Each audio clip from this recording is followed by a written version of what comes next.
Welcome to Let's Finance. In our last episode, we uncovered the basics of the cash flow statement and why it's the real measure of a company's financial health.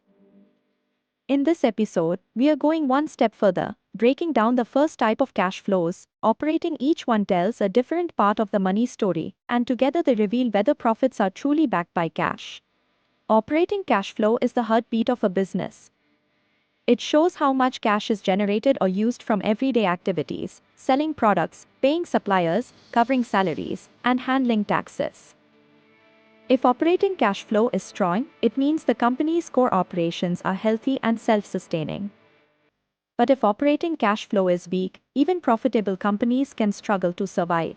So now you've seen the operating cash flow. If this helped simplify things, hit like, share it with a friend, and subscribe to Let's Finance for more structured insights.